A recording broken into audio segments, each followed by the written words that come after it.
चौथा मुद्दा, व्हॅलिडच्या कुणाकुणाच्या दिल्या नाही. कळीचा मुद्दा आहे. व्हॅलिडिटी कोणत्या अधिकाऱ्याकडे दाखल केली?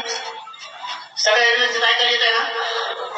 आता मराठ्याचं निर्णायक आंदोलन करायचं, तुकडा पाडायचं म्हणल्यावर करायचं काय हे सुद्धा आता आपल्याला माहित असलं पाहिजे. कोणी कोणी व्हॅलिडिटीला अर्ज केलाय, कोणता अधिकारी देत नाही आणि त्याचं कारण काय एवढंच आहे.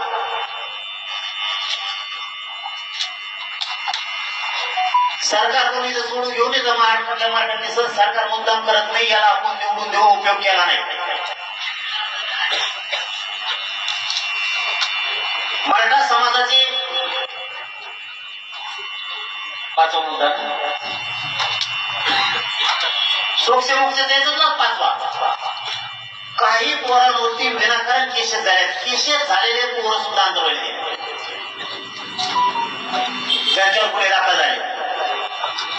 मला समोरासमोरच बघू दे आता कोणाचं काम राहिले आणि सरकार का करत नाही.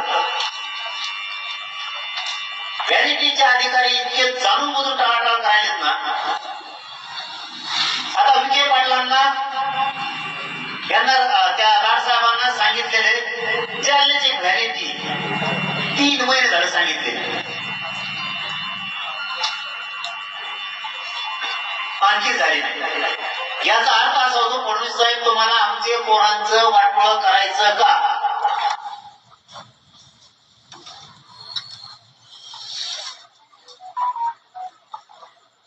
ही वेळ कशामुळे?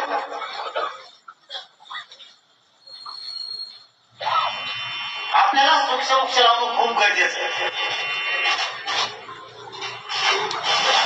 ज्या ज्या पोरांचे, सहावा मुद्दा, ज्या ज्या पोरांचे परतावे राहिलेत ना, व्याज परतावे महामंडळातील, सरकारनं तर राहिले नाही. कळू द्या या दुनियाला जरा सरकार मराठीशी कसं वागतं. ज्यांचे परतावे राहिले ना ते निरंतर 28 तारखेला ते मध्ये कुणाच राहिले सांगा मला. कुणीतरी आपण सांगून जाते पण माहीत होत नाही. तुम्हाला एक सेपरेट, इतक्या लोकांना सेपरेट कॅबिनेट करतो आणि सरकारला दाखवू देतो हे तक्रारीवर बघे. सातवा मुद्दा, ज्या ज्या पोरांना एसीबीसीतून लाभ झाले नाही, सुविधा मिळाल्या नाहीत, त्यांना शिष्यवृत्ती मिळाल्या नाहीत, पंजाबराव देशमुखांची योजना 6 मला वाटतं 2-3 वर्षापासून मिळाले असं काही पोरांचं म्हणणं आहे. तुम्ही प्रत्यक्ष अर्ज घेऊन या. 28 ऑगस्टला ज्याला सोयी सवलतीचा एसीबीसीचा लाभ मिळाला नाही ते सगळे पोरं 28 ऑगस्टला अंतर्गत एकदा सगळा तुमचा निपटारा करून टाकतो. ताणच होत नाही, निपटारा करून टाकतो. फक्त समजून घ्या काय सांगितलं, रोज रोज आता येऊ नका, एकाच दिवशी तुमचा तुकडा पाड. 8वा मुद्दा, सोक्ष समाजाचा करायचा ना कायमचा. सरकार खोटं बोलतंय का मराठी खोटं बोलते हे जाहीर समोरासमोर होऊन द्यायचं. हे काहीतरी जुनी म्हणे, बाप दाखवणे श्राद्ध घाल, चल सुट्टीच नाही. ज्या ज्या पोराला ईडब्ल्यूएस मधून, एसीबीसी मधून त्यांच्या निवडी झालेल्या, ईएसबीसी मधून या सगळ्या पोरांनी अंतरवालेली आहे. 28 ऑगस्ट मी दाखवतो हे पोरं तुम्ही घेतले नाही. एकीकडून राहील सरकार लक्षात येत आहे मराठा समाजाच्या. मराठ्यांचं निर्णायक आंदोलन करायचं, मराठ्यांचं कायमचं कल्याण करायचं म्हणल्यावर असं करावं लागणार. सरकार म्हणते नाही, ज्या ज्या मराठ्यांच्या लेकरावरती अन्याय झालाय त्याने 28 ऑगस्टला अंतरवालीला तुमचा अर्ज घेऊन या. मी दाखवतो हे अन्याय तुमच्यामुळे झालाय. एसीबीसी, ईएसबीसी आणि ईडब्ल्यूएस विभाग कोणताही असो, महावितरण असू द्या, गृह असू द्या, नगर विकास असू द्या, कृषी असू द्या, तुमचा महसूल कुठला विभाग असू द्या, ज्याच्यातून निवडी झाल्या त्या सगळ्या पोरांनी 28 ऑगस्टला अंतरवालीला या. मी दाखवतो सरकारनं या मराठ्यांवरती अन्याय केलाय.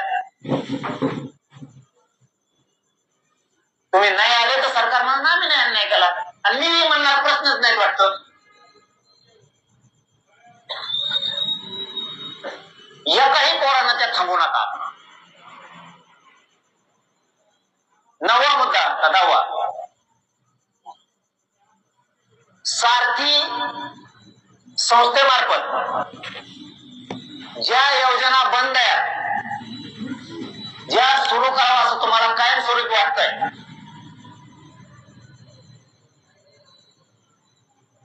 ज्यांना कुणाला माहिती आहे या सारथीच्या योजना बंद आहेत, त्यांनी अर्जासह 28 ऑगस्टला अंतर्गत देऊन बसा. याला जोडून सारथी मार्फत ज्याने ज्यांनी फायदे घेतलेत पण त्यांना आता त्याचे लाभ देत नाहीत, फायदे देत नाहीत, त्या विद्यार्थ्याचं विद्यार्थिनीचं वाटोळ झालंय, नुकसान झालंय, अशाने सुद्धा 28 ऑगस्टला तुमचं घरानं घेऊन समस्या आहे. राज्याला पण दिसू द्या किती मराठ्यांच्या लेकराचं सरकारनं वाटवं गेलं, आणि सरकारला दिसू द्या की ह्या पोरांचे खरोखर आपल्यामुळे हाल झाले. हो द्या आता समोरासमोर सगळ्या गोष्टी वाढल्या, कायमचे तोडगे काढून टाकू. पुन्हा कोणी म्हणायलाच नको की सारथीमधून माझं काम झालं नाही, मला त्याचा फायदा मिळाला नाही, अगोदर दिला नंतर दिला नाही. ते सगळ्यांनी यायचे. आता इथे एक मुलगी काजल दिगंबर काचोळे नावाची, तिचे वडिलांनी आत्महत्या केली मराठा आरक्षणासाठी. 4 मुली आहेत, त्या 3 मुली 1 मुलगा, 4 मुलं आहेत. हे म्हणतात आम्ही घरपोच नोकऱ्या दिल्यात, आणखीन या मुलीला नोकरी सुद्धा दिली.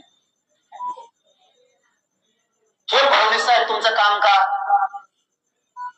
परत म्हणू नका टार्गेट करतोय, टार्गेट नाही करत, माझ्या समाजाच्या समस्या मांडतोय मी.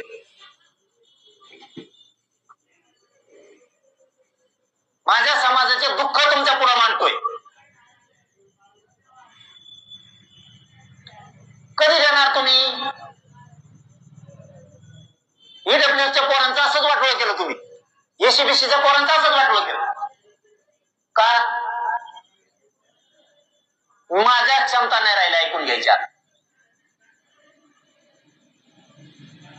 एक एक पोरग जर पाण्याचं एक एक विद्यार्थिनी पोरग पोरगी जर संपणार असली, तुम्हाला सांगतो आपल्या जिन्याला सुद्धा इथं उभं राहिले जेवढे आहेत ना, आपल्या जिन्यात सुद्धा काय अर्थ नाही. आपला समाज आणि लेकरं संपणार असले काय अर्थ नाही. फुकट पांढरे कपडे घालून इकडे तिकडे हिंडणं, एक दोन आमच्या हातात घालणं हिंडणं, काय त्या फुगीरपणात उपयोग नाही तुमच्या. तुमचं लेकरू जर वळवण भटकायला लागले नोकरीसाठी आणि भिकारीसारखं 4 जणांच्या दारात जर उभारणार असलं तर मराठ्यांना तुमच्या कष्टाला काय चीज नाही. तुम्हाला कोण फसवतं ही शोधला पाहिजे तुम्ही. मला आपला पक्ष असला